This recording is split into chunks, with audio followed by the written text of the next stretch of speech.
Hello, everyone. So it's been a while, and I've been putting this off for a while. And you know what? Like we can all relate to that. I'm sure we can. But it's just one of those times I've just been like, I'm gonna get this done. I'm gonna get this done. And then you know what? I actually recorded 2 episodes and deleted them both because I hated them. So partly being hypercritical for a change, and just not really enjoying it. But like not enjoying just what I did. So I'm doing it. And if the world was testing me, I'm telling you, today was the day it was testing me because I went onto my phone as always, set my microphone up and everything like that. That app decided to, every time I logged in, decided to bug out and go back to the login screen. And I was there for 20 fucking minutes. And I was like, just let me sign in. I'm trying to be productive because my brain is in the right place.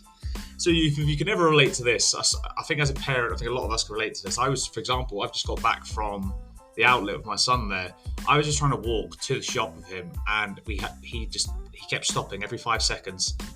I'm sure there's a million parents that can relate to that right now. I love him, and it's fun and games the first 5 minutes, but when it's 20 minutes to get to one shop, it's like, oh, come on.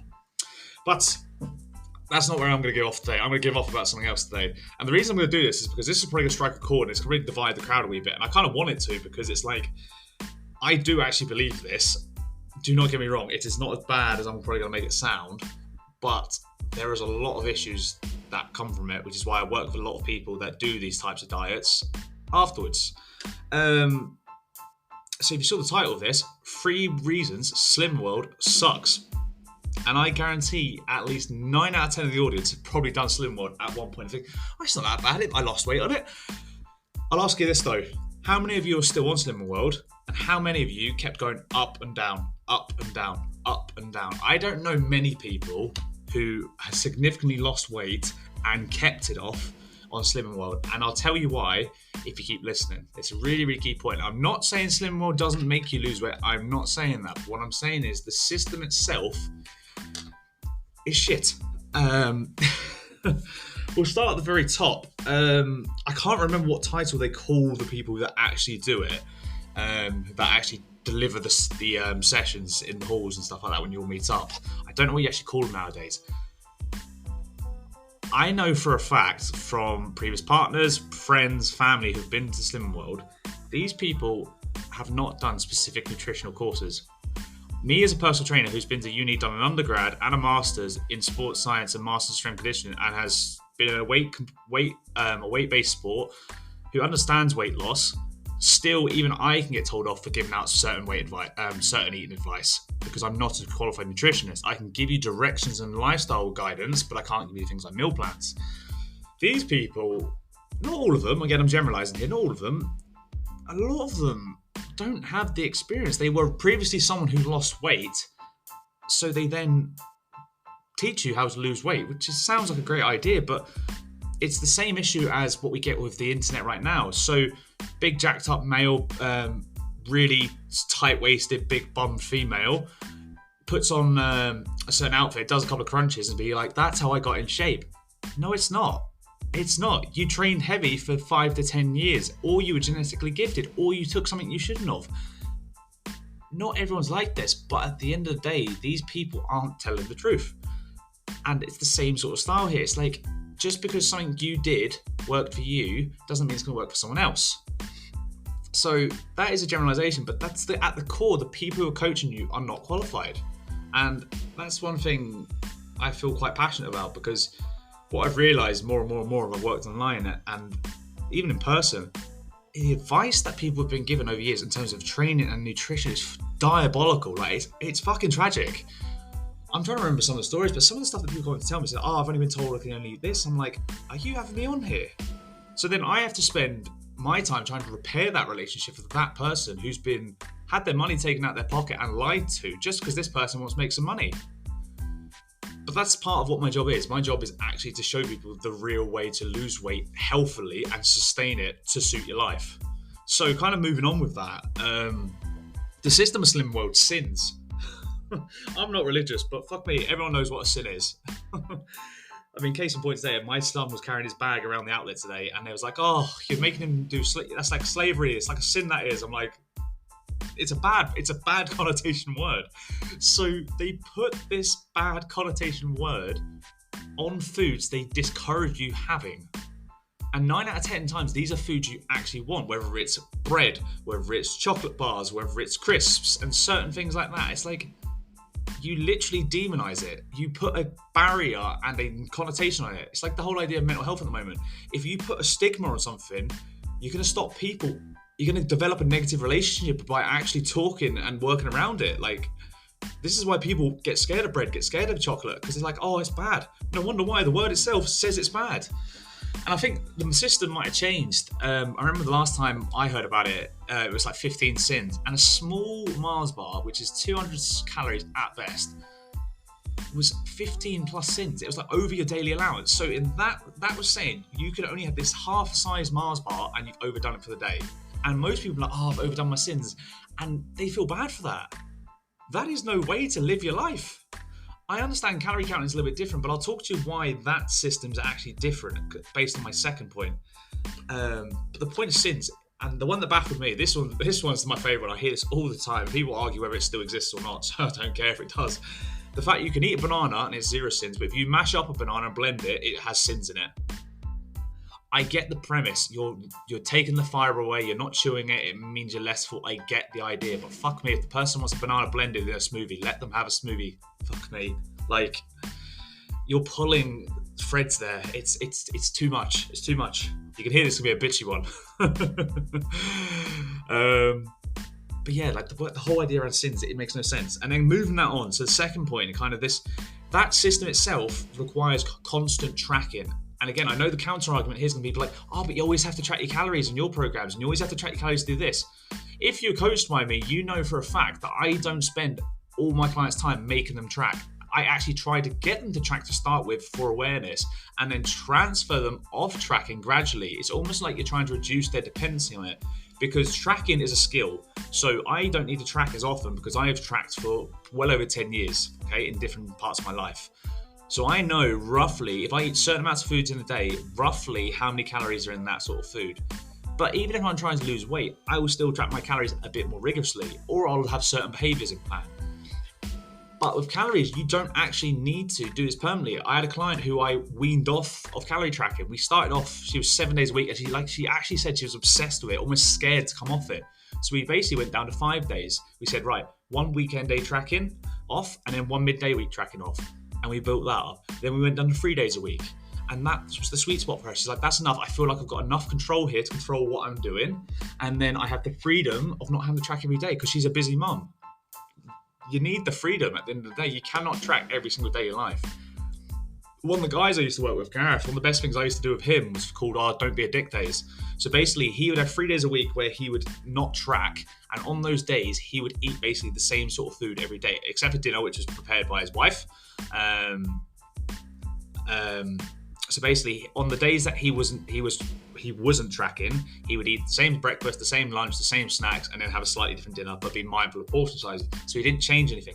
When he was tracking, that's when he was allowed to go get the coffee, go get the biscuits, go get the sweets, because he was accountable for what he was doing. And this is the issue with the sins. It doesn't actually have a progression system where it changes you away from that system.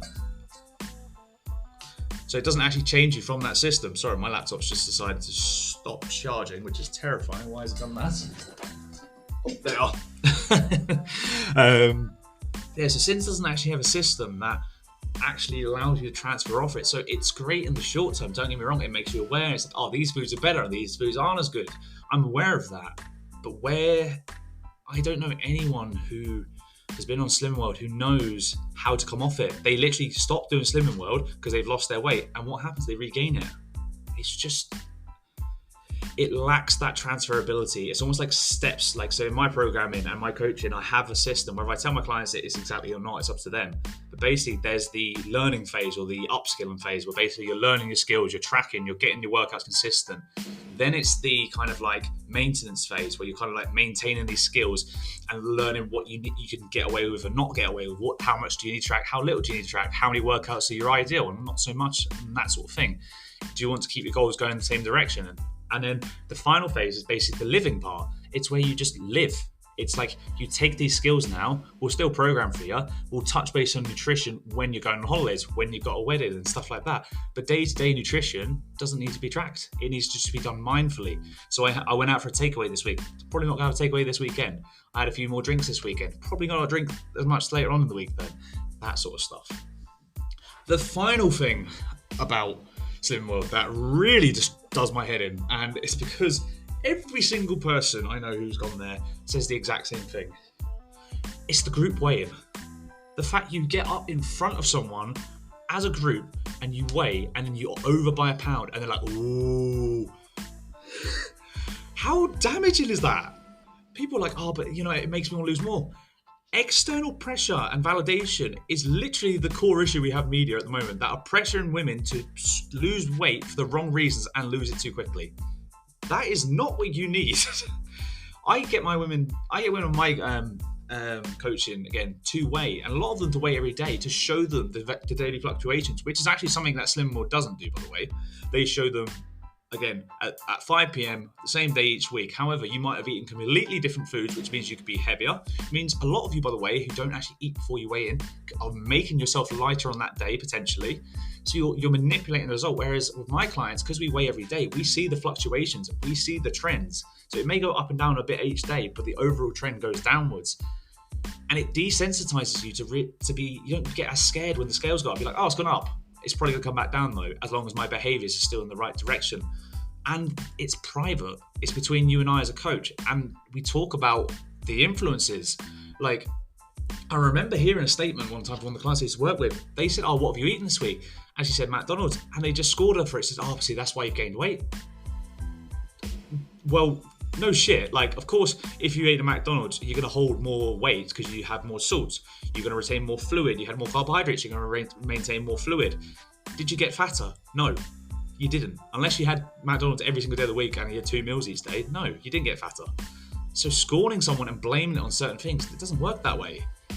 It comes back to the lack of knowledge and awareness. So, bitching aside, what can you do? What do you need? You need a system. So yes, you need anywhere between 2 weeks to 12 weeks of tracking, in my opinion. It depends on how quickly and how often you've tracked before in your life, right? Are you actually accurate at tracking in the first place? So if you're someone who's new to tracking, a lot of you will put in they'll just type in around spaghetti bolognese rather than being like, right, that's the mince I had, that's the pasta. And don't get me wrong, something's better than nothing, but you need to be more accurate at the beginning to get the true values and make yourself understand. And it's just about making yourself aware. So in this much pasta, there's 300 calories. In this much beef, there's X amount of calories. Oh, beef's a little bit fattier than chicken. Fair enough. Those sorts of things. So you need a system for 2 to 12 weeks, anywhere between that amount of time. And then what you need to do is you need to track that for a while and then see, are you actually making a change? So are you losing weight consistently? And again, like I said, daily fluctuations will happen. You will go up and down. But week by week, does the weight continually start to drop? You'll have some higher weeks. Again, women particularly are on a cycle as well. Every 4th week, I think it is. Again, don't quote me on this off the top of my head, but I think it's every 4th week or the 3rd week, it's one of the two, and everyone's cycle is slightly different, is you'll retain more fluid because of your hormones, okay? So just, you got to bear that in mind as well as a woman. So there's a lot of things not in your favor. So my best tip for women who are dealing with a regular cycle, 28-day cycle, if you want to track your weight and you're tracking it daily, if you're tracking it weekly at minimum, compare week 1 of your cycle to week 1 of your next cycle, week 2 to week 2 of the next cycle, and so on and so forth. If they're dropping, that's good. Yes, you can compare week 1, 2, 3, and 4, but again, hormones will dictate changes in your weight. So just bear that in mind. So that's the next phase. So again, are you actually getting results? Then once you're actually getting results and you're maintaining those results and they're going in the right direction, how much can you step back and maintain what you're getting? So with your measures, with your weigh-ins, can you start tracking less? Can you take 2 to 3 days off? Can you have a little bit more of a relaxed approach? And we could sub in behaviors. So what often I would do is be like, right, you can use hand portion sizing. So you do a fist worth of protein, 2 hands worth of carbohydrates, you do thumbs worth of fats, that sort of style stuff. Or you could just be like, I'm going to build my plate around my protein, my vegetables, and then add my carbs and fats after that. You can build your plate in a certain way. So we have methods of getting you off the tracking, and that's literally the point of it. It's you're not living on that system. So that's the next bit. And the last bit as well is actually changing the mindset around nutrition.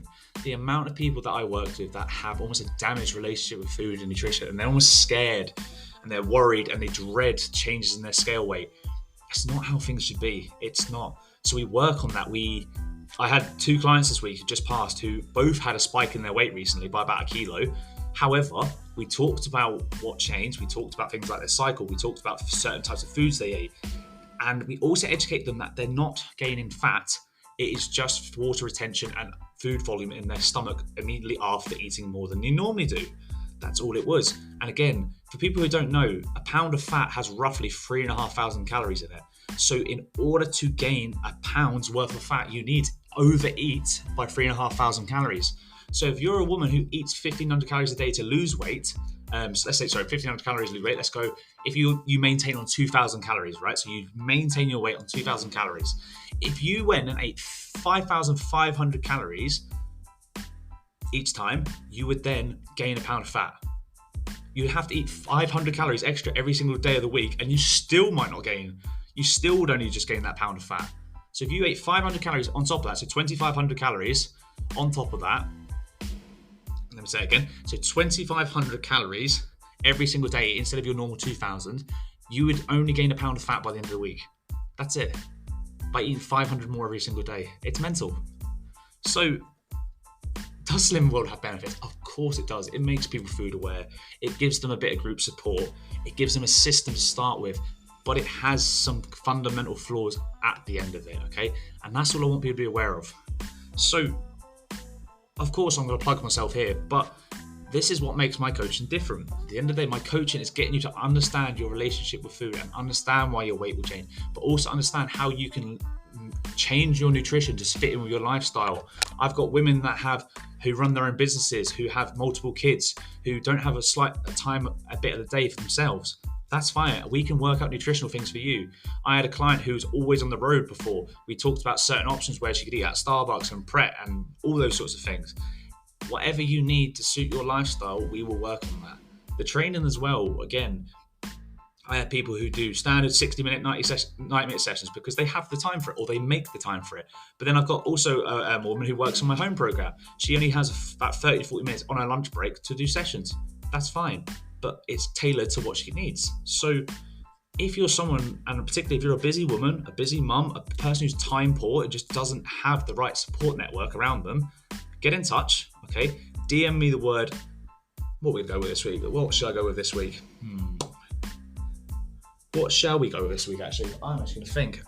Let's go with SIN, S-I-N, because why not? That's the word of the day, because it's a shit word.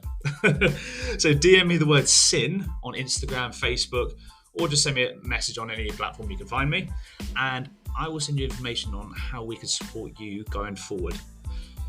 Also, I'm sticking this in now. I'm going to try and edit this in at the right point. I need a question of the day. I don't think I've done this one. I always like to do a food or drink related one because everyone has an opinion on food or drink. Pepsi or Coca-Cola? Which one are you going for? Pepsi or Coca-Cola? I am team Coca-Cola, if I'm honest. My dad is team Pepsi. I remember when he came over last time, I went to go pick up the Diet Coke and he was like, oh no, grab the Pepsi Max rip-off. And I was just like, fine. I'll still drink it. I'm not fussy, but I was just like, So that is this episode for this week, guys. I hope you enjoyed my ranting a little bit there and found it useful. Like I said, the whole point is to put some context and some common things that people go through and hopefully give you some useful tips going forward. But I will catch you very soon. I am going to be doing lots of little podcasts here, so I'm actually going to hopefully schedule a handful of them coming up in the next few weeks. I'll catch you very soon, guys. See you later.